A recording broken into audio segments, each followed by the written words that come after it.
दोस्तों नमस्कार, जय श्री राम। सबको बहुत बहुत शुभकामनाएं। सब स्वस्थ रहें, घर में रहें और सेफ रहें। हम सब कोविड-19 का डट कर मुकाबला कर रहे हैं। हमारे प्रधानमंत्री जी के आह्वान पर जो ये लॉकडाउन किया गया है, इसका हम सब सख्ती से पालन कर रहे हैं और करना भी चाहिए, क्योंकि ऐसी आपदा के समय जहाँ शत्रु दिखता नहीं है, दृश्य है, तो हमें भी छुप जाना चाहिए। इसी में हमारी भलाई है। प्रधानमंत्री जी हमारे देश का जो संचालन कर रहे हैं, 130 करोड़ जनता को जो विश्वास दे रहे हैं, वो वाकई तारीफ़ काबिल है। क्योंकि ये हमारा सौभाग्य है कि हम इस कालखंड में हमें माननीय नरेंद्र मोदी जी जैसे प्रधानमंत्री मिले, जो एक पिता की भांति पूरी भारतवर्ष की जनता को अपना समझकर बार बार में एक उत्साहवर्धन कर रहे हैं और एक ख्याल भी रख रहे हैं। लेकिन दोस्तों, इस समय काफ़ी समस्याएं जो व्यावहारिक रूप से हमें समझनी पड़ेगी, वो भी बड़ी विकट परिस्थितियां हैं, जिसमें हमें काफ़ी सोचना होगा, समझना होगा। और मैं भारत सरकार को हाथ जोड़ करके ये निवेदन करूंगा कि ये मेरा अपना मत है, इस पर यदि विचार हो सके तो उस पर कुछ विचार किया जाना चाहिए, जिससे कि सबका भला हो। क्योंकि हम इसी सिद्धांत पे जीते हैं। भारतवर्ष के प्रत्येक नागरिक सर्वे भवन्तु सुखिनः सर्वे सन्तु निरामया। ये हमारी बेसिक सोच है, मूलभूत सोच है, जिस पे हम जीते हैं कि सभी पृथ्वी के सभी प्राणी सुखी रहें। अभी लॉकडाउन के समय में प्रधानमंत्री जी ने भी 2-3 बार एक मानवीय आधार पर सबसे रिक्वेस्ट की कि अपने एम्प्लॉय का सैलरी नहीं काटें, अपने एम्प्लॉय को नौकरी से नहीं निकालें। वो बहुत सही बात है, क्योंकि आपदा के समय ही सबकी परीक्षा होती है। लेकिन एक वास्तविक और एक व्यावहारिक पक्ष भी है जो हमें देखना पड़ेगा कि जो गवर्नमेंट सर्वेंट है, उनमें तो सरकार चलो देख रही है उनको। मैं यहाँ गवर्नमेंट और प्राइवेट का कोई डिफ्रेंशिएशन नहीं कर रहा हूँ, लेकिन ये बात सही है कि गवर्नमेंट सर्वेंट की तो गवर्नमेंट अपने हिसाब से उन्होंने कर रही है। क्योंकि जो ये लॉकडाउन किया गया है, वो किया कौन से कानून के तहत किया गया है, वो हमें समझना पड़ेगा। वो लॉकडाउन जो किया गया है, वो किया गया डिजास्टर मैनेजमेंट एक्ट 2005 के तहत, जिसमें सरकार को ये शक्तियाँ हैं कि वो किसी भी आपदा के समय कोई भी निर्णय ले सकती है, और वो हमें मानना पड़ेगा, क्योंकि वो पब्लिक की भलाई के लिए है। और जो किया है वो वास्तव में बहुत अच्छा निर्णय है, और हम सब इसका पालन भी कर रहे हैं। स्टेट गवर्नमेंट को भी एक एक्ट है, बहुत पुराना है, 1887 का एपिडेमिक डिजीज एक्ट, 1887 का जो एक्ट है, उसके तहत उन्होंने भी लॉकडाउन की शक्तियाँ हैं जो हमें माननी पड़ेगी।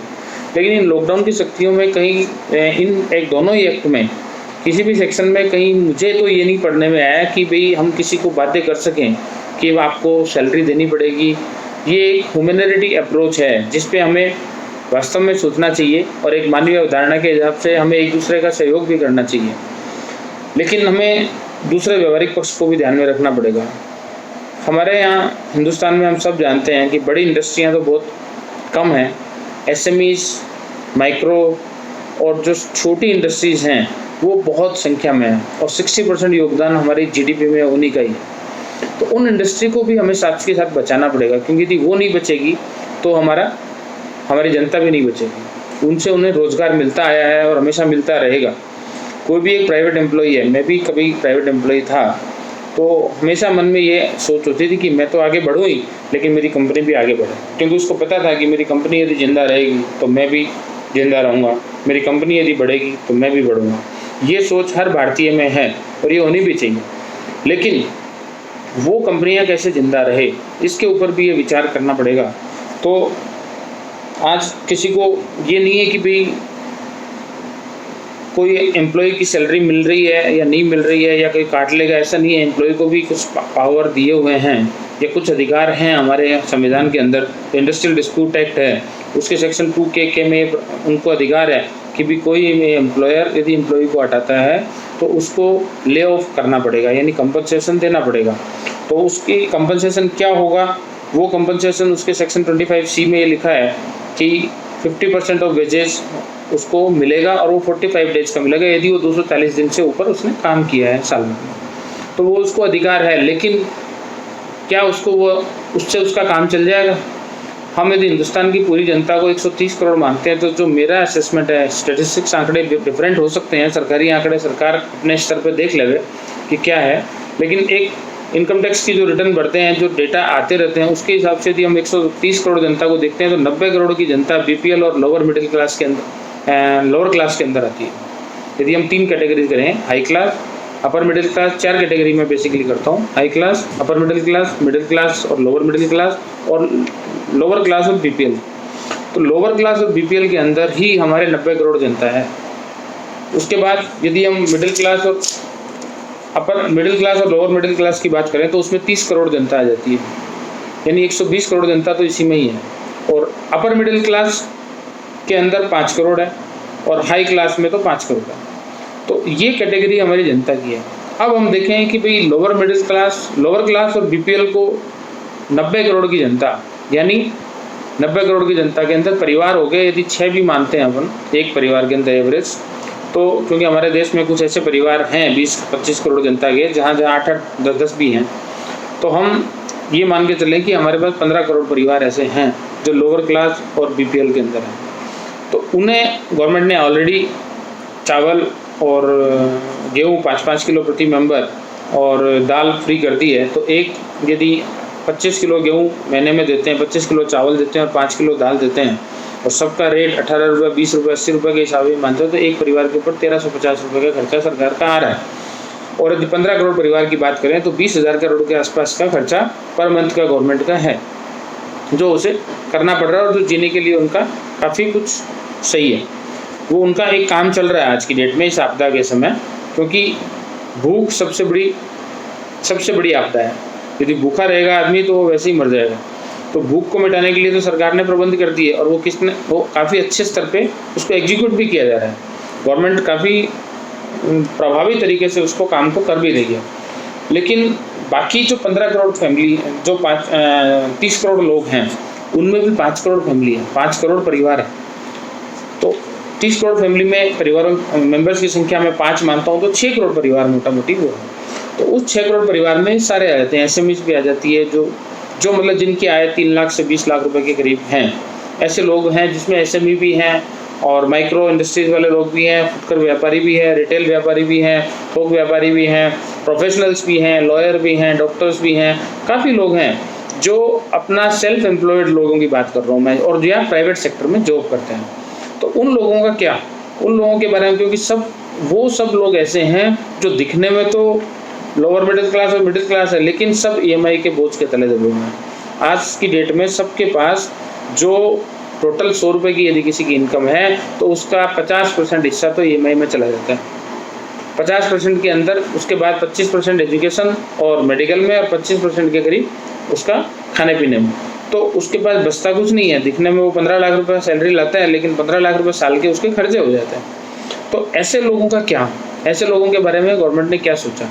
तो मेरा एक सुझाव है, और गवर्नमेंट को शायद ये मानना भी, इसके ऊपर गौर करना चाहिए, कानून मंत्रालय से राय लेके, क्यों पब्लिक लिटिगेशन करे। इससे बेटर ये है कि आज इस आपदा के समय में कोई लिटिगेशन की बात नहीं की जाए और बात केवल ये हो कि सबका भला कैसे हो। तो गवर्नमेंट उसके पास एक, मैं लॉजिकली बात कर रहा हूँ, लॉजिकली बात इसलिए कर रहा हूँ कि आज ESI जो कटता है प्राइवेट एम्प्लॉयज़ का, भाई आज इंडस्ट्री पूरा का पूरा पैसा नहीं दे सकती।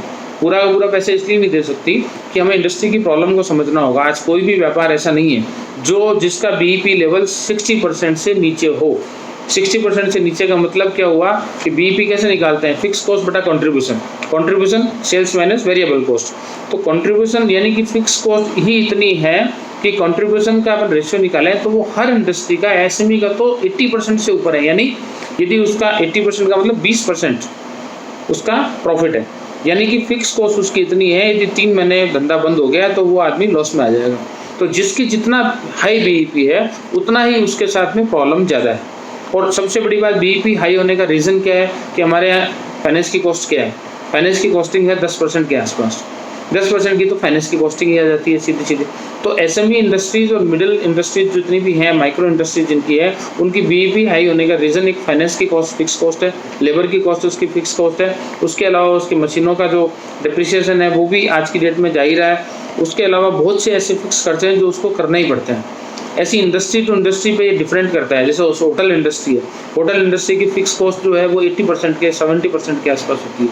आज होटल इंडस्ट्री पूरी की पूरी बर्बाद है, उसके पास पैसा है ही नहीं देने को, क्योंकि उसका 1 रुपये की इनकम, 1 रूम उसका नहीं लग रहा है। ऐसे ही एसएमई इंडस्ट्रीज़ का भी हाल है। जिनका लिवरेजिंग ज़्यादा है उनकी फिक्स कॉस्ट और ज़्यादा है, क्योंकि आइडियल लिवरेजिंग जो होती है वो 2 टाइम होती है, प्रॉफिट का 2 गुना। यानी मैं यदि साल का 1 करोड़ रुपए कमाता हूँ सपोज करो, तो मेरा लोन 2 करोड़ से ज़्यादा नहीं होना चाहिए। आइडियल लिवरेजिंग है फाइनेंस की लैंग्वेज में। लेकिन क्योंकि नए एंटरप्रेन्योर बने हैं, नया पैसा, कोई पुराना पैसा तो था नहीं, नए एंटरप्रेन्योर, ये जो 15 साल का पीरियड कालखंड गया है, इसमें बहुत से लोगों ने नया बिजनेस स्टार्ट किया, न्यू बिजनेस, जिनको प्राइम मिनिस्टर ने भी, हमारे गवर्नमेंट ने भी प्रमोट किया और करना भी चाहिए, क्योंकि जितने भी यंगस्टर्स हैं उन्होंने जॉब की बजाय बिजनेस को चूज किया और बिजनेस में आगे बढ़े भी हैं वो। लेकिन जितने भी नए बिजनेस थे वो लिवरेजिंग ज़्यादा है उनकी। अब लिवरेजिंग ज़्यादा होने का मतलब, मेरे पास 20 रुपये थे, मैंने 80 रुपये का लोन लिया और मैंने बिजनेस स्टार्ट कर दिया सपोज करो। अब 80 रुपये का यानी 4 टाइम लिवरेजिंग हो गई, तो उसकी कॉस्टिंग भी लिवरेजिंग के कारण ज़्यादा है आज की डेट में, तो उसकी फाइनेंस कॉस्ट भी ज़्यादा है। तो यानी कि उसका बीईपी लेवल भी बहुत ज़्यादा है। तो बीईपी लेवल जिसका ज़्यादा है, 80% 90% जिसका बीईपी लेवल है, वो तो ये समझो कि इस आपदा के कारण मर ही गया। उसका क्या करेंगी सरकार? वो अपने एम्प्लॉय को चाहते हुए भी सैलरी मानवीय धारणा के आधार पर नहीं दे पा रहा है। उसके लिए हमें क्या करना चाहिए कि गवर्नमेंट एक बहुत ही, मैं आपको बताऊं कि जिनकी 21,000 रुपये तक की सैलरी है वो सब ईएसआई के अंदर कवर होते हैं। ईएसआई के अंदर कवर होते हैं, तो ईएसआई के अंदर स्टेट इंश्योरेंस भी लेते हैं। इंश्योरेंस में एक वर्ड है कि एक्सीडेंटल यदि कोई डेथ हो जाए तो उसको पैसा मिलता है। एक्सीडेंटल डेथ की तो बात है ही नहीं, डेथ जिसकी हो रही है वो तो उसको ठीक है मिल जाएगा। लेकिन जो आदमी घर पे बैठा है और कमा नहीं पा रहा है, तो अपॉर्चुनिटी लॉस है, बिजनेस लॉस है, प्रॉफिट का लॉस हो रहा है, और या कोई सैलरी का लॉस हो रहा है, तो भी उसको एक्सीडेंटल लॉस के कारण घर पे मिलते हैं, तो वीकली पे ऑफ मिलता है इंश्योरेंस पॉलिसी में। यदि मैं बीमार होता, सपोज करो यदि मैं बीमार होता और मुझे वीकली पे ऑफ मिलता, तो मुझे वीकली पे ऑफ कितना मिलता? सपोज करो मेरी इनकम के हिसाब से मुझे 10,000 रुपये वीकली पे ऑफ मिलता, तो वो मैं बीमार होता तो मुझे मिलता। तो आज मुझे कोविड-19 के कारण मैं बीमारी, एक्सीडेंटल के अंदर बेसिकली मीनिंग क्या है एक्सीडेंट का? एक्सीडेंट का मीनिंग है कि unforeseen and unexpected circumstances. Unexpected and unforeseen circumstances है वो एक्सीडेंट में डेफिनेशन में आता है। एक्सीडेंट की कोई इंश्योरेंस में डेफिनेशन नहीं है, लेकिन लॉ की डेफिनेशन यही है कि अनएक्सपेक्टेड और अनफोर्सिन सर्कमस्टेंसेज यदि कोई हो तो वो एक्सीडेंट कहलाता है। तो आज की डेट में कोविड जो 19 है वो अनएक्सपेक्टेड भी और अनफोर्सिन भी है। दूसरा, उसका इलाज होना चाहिए। इलाज की बात करें तो इलाज की बात मुझे इसका कोविड-19 का इलाज क्या है? कोविड-19 का इलाज ये है, कोविड-19 का इलाज आज की डेट में ये है कि इसका सोशल डिस्टेंसिंग ही सबसे बड़ा इलाज है। सोशल डिस्टेंसिंग इसका सबसे बड़ा इलाज है। तो सोशल डिस्टेंसिंग कैसे होगी? जब मैं घर पे रहूँगा तो मेरा इलाज भी घर पे ही होगा और कहीं हो नहीं सकता। तो इसलिए मेरा मानना ये है कि दोनों ही टर्म्स को हम फुलफिल कर रहे हैं। तो इस इंश्योरेंस के अंदर या तो लीगली इसको कानून मंत्रालय अपने लेवल पे देखे, और ना ईएसआई, हमने भी इंश्योरेंस ले रखी है, वहाँ भी हमने ये क्लॉज सुपर बेनिफिट ले रखा है कि भाई यदि हम बीमार होते हैं, हॉस्पिटलाइज होते हैं, हम यदि गवर्नमेंट जॉब पे नहीं जा पाते हैं, हम अपने दफ्तर पे नहीं जा पाते हैं, जो हमें लॉस होता है उसका पे ऑफ मिलना चाहिए। तो वो इंश्योरेंस कंपनी को बियर करना चाहिए। तो आज ये जो कोविड-19 के कारण 2 चीज़ें हुई है, ये एक्सीडेंट इसको माना जाना चाहिए। कानून मंत्रालय या तो इसको अप्रूव करे, या सुप्रीम कोर्ट के जज जो कि हर परिस्थिति में हमारी सुप्रीम कोर्ट आगे आ जाती है और हर चीज़ों को देखती है, तो उनको भी इस पर एक संज्ञान लेना चाहिए और उनको देखना चाहिए कि एक्सीडेंट की डेफिनेशन जो इंश्योरेंस के अंदर है उसमें ये है या नहीं, और नहीं है तो उसको अमेंडमेंट करके लाना चाहिए सरकार को, इसको एक्सीडेंट माना जाए। दूसरा, जो आदमी सेल्फ अपने स्वयं के निर्णय के और गवर्नमेंट के आह्वान पर या इसका इलाज, क्योंकि एक सोशल डिस्टेंसिंग ये है, तो उसके हिसाब से वो यदि घर पे रह रहा है तो वो अपना इलाज कर रहा है। यानी ये बाहर जाऊंगा तो मैं बीमार होऊंगा, घर पे रहूंगा तो मैं स्वस्थ रहूंगा। तो इसकी दवाई यही है कि घर पे रहो तो मैं दवाई ले रहा हूँ, तो मैं घर पे रह रहा हूँ। तो इस चीज़ को भी इलाज की डेफिनेशन में शामिल किया जाना चाहिए। इन दोनों को यदि शामिल करते हैं तो जिस व्यक्ति ने ये ऐसी पॉलिसियाँ ले रखी हैं कि भी जहाँ से उनको यदि अपॉर्चुनिटी लॉस हो रहा है तो वो यदि एक्सीडेंट के केस में, हॉस्पिटलाइज होने के केस में मिलता तो वो इस केस में मिलना चाहिए। ऐसा एक कानून मंत्रालय एक समीक्षा करे इसकी और ये लागू करे, जिससे कि काफ़ी कुछ लोग जो मिडिल क्लास के और अपर मिडिल क्लास के लोग हैं ये सब इसमें कवर होंगे। और इंश्योरेंस कंपनियां आज तक हमसे पैसा इंश्योरेंस का लेती आई। आज मैं 48 ईयर्स का हो गया, मैंने आज तक 24 साल की उम्र से इंश्योरेंस लेना शुरू किया है, मैंने आज तक कोई क्लेम नहीं लिया, मैंने पूरा टैक्स दिया है। लेकिन आज की डेट में मैं मेरा एग्जाम्पल नहीं दे रहा हूँ, मतलब मेरे जैसे काफ़ी लोग हैं, बहुत लोग हैं इस दुनिया में जिनको वास्तव में बहुत प्रॉब्लम है। मुझे कोई प्रॉब्लम नहीं है, लेकिन भगवान की दया से सब ठीक है। लेकिन मैं पूरे ऐसे एक समुदाय की बात कर रहा हूँ जिनको वास्तव में इस समस्या का सामना करना पड़ रहा है। तो उनको वो पैसा दे रहे हैं, प्रीमियम का भर भी रहे हैं, लेकिन इस टेक्निकल खामी के कारण, ये टेक्निकल खामी मेरे हिसाब से तो नहीं है, क्योंकि एक्सीडेंट की डेफिनेशन भी शामिल होता है ये, क्योंकि अनफोर्सिन अनएक्सपेक्टेड सर्कमस्टेंसेज है कोविड-19। और दूसरा, मैं इलाज ले रहा हूँ क्योंकि घर पे रह रहा हूँ और मैं इलाज, मेरा सोशल डिस्टेंसिंग ही इसका इलाज है, तो मैं इलाज भी ले रहा हूँ। तो ये दोनों ही चीज़ों को इसमें शामिल किया जाना चाहिए। और गवर्नमेंट को ये शामिल जब करती है तो 30 करोड़ लोगों की जो प्रॉब्लम है वो 90% इसमें कवर हो जाएगी। और इंश्योरेंस कंपनियों को पैसा देना चाहिए इसका, जिसके कारण उनका नुकसान भी नहीं होगा। और अपनी ये पैसा जब मिलेगा हमें, या हम इस 30 करोड़ की जनता को, ये middle class, lower middle class, जिसके बारे में कभी lower middle class, upper middle class के बारे में बहुत कम सोचा जाता है, क्योंकि ये माना जाता है कि ये तो सक्षम है, लेकिन सक्षम कुछ नहीं है। इनकी ज़िंदगी सबकी EMI पे चलती है, 90% लोगों की। 10% ही समझदार होते हैं जो अपना मैनेज करके चलते हैं, लेकिन 90% लोगों की ज़िंदगी उन पर चलती है। और एक स्वाभाविक भी है कि जब फैसिलिटी है तो आदमी उसको लेता है, एंजॉय करता है। लेकिन आज की आपदा के समय में सरकार को इंश्योरेंस कंपनियों को इसके लिए बाध्य करना चाहिए और इंश्योरेंस कंपनियों को इसका पेमेंट करना चाहिए। और मैं ये चाहूँगा कि कानून मंत्रालय इसकी पूर्ण रूप से समीक्षा करे और इसकी एक कमेटी बिठाए, और इन दोनों फीचर्स को ध्यान में रखते हुए जिन्होंने ये पॉलिसियाँ ले रखी है कि हॉस्पिटलाइजेशन के केस में और इलाज करने में उनको जो नुकसान हुआ है उसका वीकली पे ऑफ जिनको उस परिस्थिति में मिलता है उनको यहाँ भी मिलना चाहिए। ये ऐसा प्रावधान गवर्नमेंट को बनाना चाहिए जिससे कि मेरे हिसाब से कम 5 से 7 करोड़ परिवार जो middle class, upper middle class में आते हैं या लोअर मिडिल क्लास में आते हैं उनको बहुत बड़ा फायदा होगा। और इंडस्ट्री भी मरने से बच जाएगी, क्योंकि इंडस्ट्री सबको पैसा दे और वो कमाए नहीं, नुकसान में रहे। तो इससे बढ़िया है कि इंडस्ट्री को मारने से बेटर है कि इंश्योरेंस कंपनियों ने जो आज तक पैसा लिया है हमारे कस्टमर से, उनको अपने दायित्व का निर्वहन आज की डेट में करना चाहिए। वो हाथ खड़े नहीं कर सकती है, सरकार को इसके लिए उसको बाध्य करना चाहिए और सरकार को इसमें पूरा ध्यान देना चाहिए। ESI के पास आज की डेट में 70,000 करोड़ से ऊपर ज़्यादा पैसा पड़ा है। वो क्यों नहीं उनको एम्प्लॉय को पैसा दे रही है? उनको पैसा देने के लिए गवर्नमेंट को एक रास्ता निकालना। हालांकि गवर्नमेंट ने अभी एक काफ़ी अच्छा प्रपोजल कंसिडर कर रहे हैं जो मेरी जानकारी में है। उसमें वो अटल बीमा व्यक्ति योजना के अंतर्गत 2 साल का जो एवरेज सैलरी है उसका 25% के करीब सब्सिडाइज कर रही है गवर्नमेंट। विश्व की बाकी देश, डेनमार्क है, उसने 75% सब्सिडाइज किया है वेजेस को। इंग्लैंड ने 80% किया है, नीदरलैंड ने 90% किया है, ब्रिटेन ने भी किया है, आपके ऑस्ट्रेलिया ने किया है। सभी देशों की सरकारें उसको सब्सिडाइज कर रही है। लेकिन हमारा विकासशील देश है, वो डेवलप कंट्रीज है, हमारी डेवलपिंग कंट्रीज है। हम अपने देश की स्थिति को भी समझते हैं, क्योंकि हमारा राष्ट्र रहेगा तो हम रहेंगे। राष्ट्र सर्वोपरि है, ये बात बिल्कुल सत्य है और हम इसका पूर्ण समर्थन करते हैं। लेकिन उसके बाद भी गवर्नमेंट को ऐसा रास्ता निकालना चाहिए जिसमें कि उसके पास जो संसाधन है वो उसको काम में ले। ESI के बाद 70,000 करोड़ रुपए पड़ा है। लेबर सेस के रूप में जो कंस्ट्रक्शन इंडस्ट्री से लेते हैं वहाँ 27,000 करोड़ रुपए गवर्नमेंट के खाते में पड़ा है। तो जो 20,000 करोड़ रुपए महीने का जो 90 करोड़ जनता को अपन राशन दे रहे हैं फ्री में, वो तो वहीं से पूरा हो जाएगा 2 महीने के लिए। लॉकडाउन नीति 2 महीने रहता है, 2 महीने भी रहता है सपोज करो, तो वो तो वहीं से पूरा हो गया।